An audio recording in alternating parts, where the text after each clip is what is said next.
కన్యా రాశి. ఈ కన్యా రాశి వారికి మనకి ఫిబ్రవరి నెల 2025 సంవత్సరానికి గాను ప్రొఫెసర్ డాక్టర్ ముల్లపూడి సత్యనారాయణమూర్తి నేను మీకు తెలియజేస్తున్నాను మాస రాశి ఫలితాలని. మనకి ఈ కన్యా రాశి వారికి చాలా అద్భుతంగా ఉందన్నమాట. భాగ్యంలో ఉన్నటువంటి గురుగ్రహ ప్రభావం వలన మీకు జీతభత్యాల్లో ఏ ప్రాబ్లము లేదు. ఉద్యోగాలు ఊడిపోయినా కూడా ఇమ్మీడియేట్ మళ్ళీ వెంటనే కొత్త ఉద్యోగాలు అనేటటువంటివి దొరుకుతాయి. జాబ్ సెక్యూరిటీ ఉంది. అండ్ రిసెషన్ పీరియడ్‌లో కూడా నిలబడినటువంటి ఏకైక రాశి ఏదైనా ఉందంటే అది కన్యా రాశి మాత్రమే. సాఫ్ట్‌వేర్ ఇంజినీర్లందరినీ కూడా కొమ్ము కాచి మరి రక్షిస్తూ ఉందన్నమాట ఈ రాశి. అలాగే ఈ కన్యా రాశి వారికి అందరికీ కూడా చాలా కాలంగా 3 సంవత్సరాల కాలంగా ఏమండి మేము ఉద్యోగంకి అప్లై చేస్తామండి.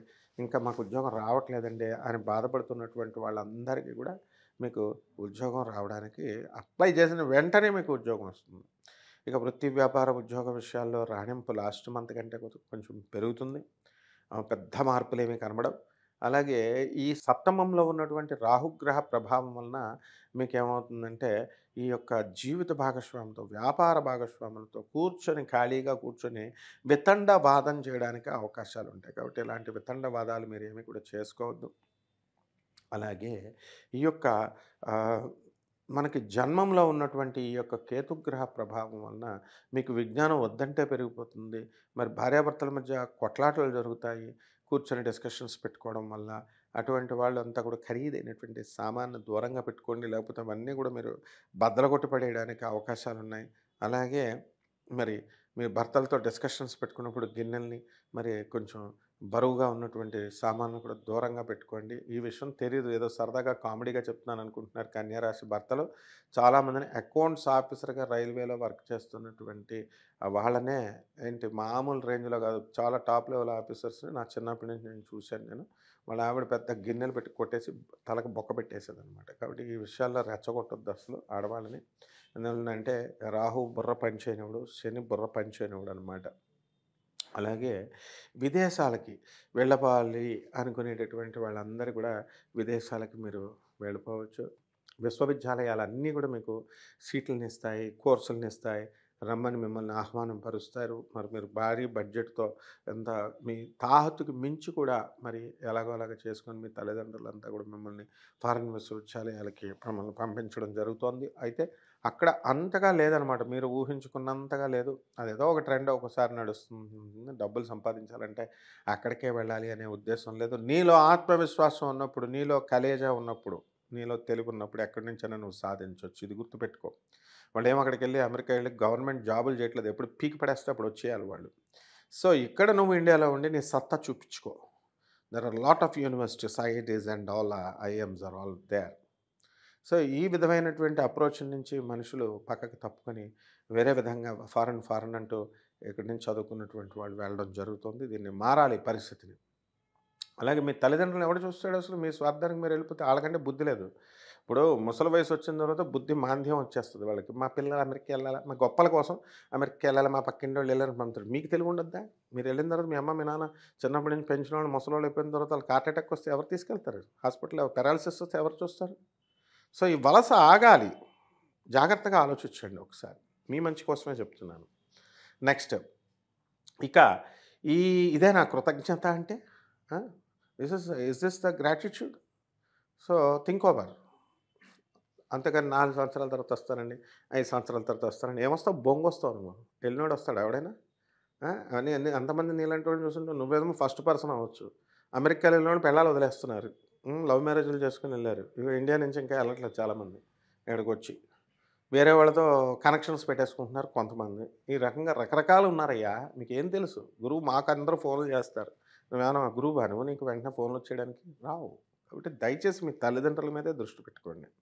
ముసలి వార్ధక్య దశలో వాళ్ళని సాగనంపండి చక్కగా. నెక్స్ట్ ఇక వృత్తి, వ్యాపార, ఉద్యోగ విషయాల్లో మీకు అన్నీ బాగున్నాయి. ఇంకేంటి మీ పిల్లల్ని బాగా చదివిస్తారు. మీ పిల్లలు కూడా మీకు బ్రహ్మాండంగా మీకు ఆనందాన్ని కలిగిస్తారు. బంగారాలు కొంటారు. ఇల్లు లేనటువంటి వాళ్ళు ఇల్లు కొంటారు. స్థలాలు లేనటువంటి వాళ్ళు స్థలాలు కొంటారు. హనీమూన్స్, ట్రిప్స్, మాల్దీవ్స్ ఇయన్నీ బాగా ఎళ్ళొచ్చేస్తూ ఉంటారు. కాకపోతే ఒకటేంటంటే భార్యాభర్తల మధ్య కొట్టుకు చస్తారు. వీళ్ళు ఏం చేస్తారండి అంటే, వీళ్ళు ఒక గదిలో ఉంటే ఇంకొక గదిలో, ఇంకొక గదిలో ఉంటే వేరే గదిలో, ఇలా ఉంటూ ఒకళ్ళనొకళ్ళు వీళ్ళందరూ గూడా ఏం చేస్తున్నారు? మాట్లాడుకోవడం లేదు. కమ్యూనికేషన్ గ్యాప్ మెసేజ్‌ల ద్వారా టీ పట్టరంటే మెసేజ్‌ల ద్వారా ఇలా తయారవుతున్నారు. ఎవరి వంటలు వాళ్ళు. కమాన్ చూసుకోండి సర్వే చేసుకోండి తెలుస్తుంది మీకు. ఇవన్నిటిని కూడా శుక్రుడే కారణం.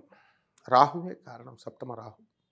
అందువల్ల మీరేం చేయాలంటే మీరు చక్కగా ఈ సామాన్యమైనటువంటి జ్యోతిష సూత్రాల ప్రకారం మన తాతలు, ముత్తాతలు, పురోహితులు చక్కటి సాంప్రదాయబద్ధమైన పురోహితులు వాళ్ళు పాపం ఎప్పుడు చెప్పినా ఒకే పద్ధతిలో చెప్పేవారు. అయ్యా! మరి మనకు రాహు బాగుండలేదండి. కాబట్టి రాహు జపం చేయించండి. రాహు స్తోత్రాలు చదవండి.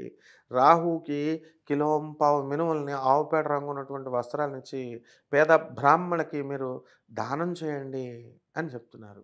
అలాగే రాహుకి బెజవాడ కనకదుర్గమ్మ తల్లి యొక్క పాదాల దగ్గర చక్కగా మీరు కుంకుమార్చన చేసుకోండి అమ్మవారికి అని చెప్తున్నారు. ఈ విధంగా మీకంతా కూడా మీకు చక్కగా రాహువుని ప్రసన్నం చేసుకోవాలా. అలాగే దశమహావిద్యల్లో ఒకటైనటువంటి బగలాముఖి అమ్మవారి యొక్క హోమాన్ని మీరు మీ ఇళ్లల్లో జరిపించుకోండి. ఇకపోతే తాంత్రిక జ్యోతిష్యం ప్రకారం మీరు ఏం చేయాలండి అనంటే, మీరు కాలామిర్చి, ఎండు మిరపకాయలు, కాలామిర్చి అంటే మిరియాలు, వీటిలతో మీరు అల్లము, సొంటె ఈ నాలుగిట్లతో కలిపి మీరు చక్కగా రోజు కూడా జపం చేసుకుంటూ హ్మ్, కొద్ది కొద్దిగా మీరు ఏ అమ్మవారికి చేయాలండి అంటే దుర్గా అమ్మవారికి చేయండి, ప్రత్యంగిర అమ్మవారికి చేయండి, వారాహి అమ్మవారికి చేయండి. చేసి చక్కగా మీ యొక్క దోషాలు పోవడానికి అమ్మవారు ఏ అమ్మవారినైనా సరే రాహు పూజించేది ఒకటే అమ్మవారి. ఆ అమ్మవారు ఎవరైనా ఒకటే అనమాట. ఒకే రూపంలో ఉంటుంది.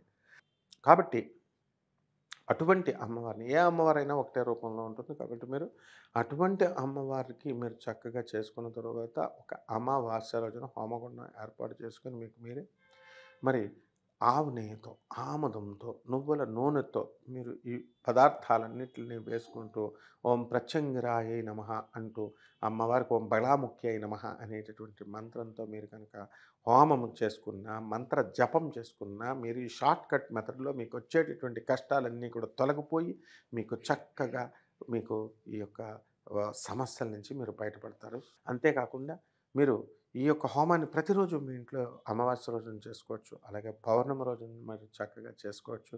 చేసుకొని ఈ యొక్క ఉప్పు, మిరియాలు ఇలాంటివన్నీ గూడా ఇవన్నీ ఘాటైనటువంటి పదార్థాలనమాట. ఈ ఘాటైన పదార్థాలతో మీరు వేసుకొని చేసుకోవాలి. దానికోసం మమ్మల్ని సంప్రదించండి. మా పిఏ గారిని మీరు ఫోన్ చేయండి. ఫోన్ చేస్తే అపాయింట్మెంట్ బుక్ చేస్తారు. అందరిలాగా మనం డబ్బులు వేలాది రూపాయలు మనం తీసుకునేటటువంటి వాళ్ళం కాదు. మరి చక్కగా మీరు అభివృద్ధి పడాలి అనేటటువంటి ఉద్దేశంతో ఈ ఛానల్ పనిచేస్తుంది.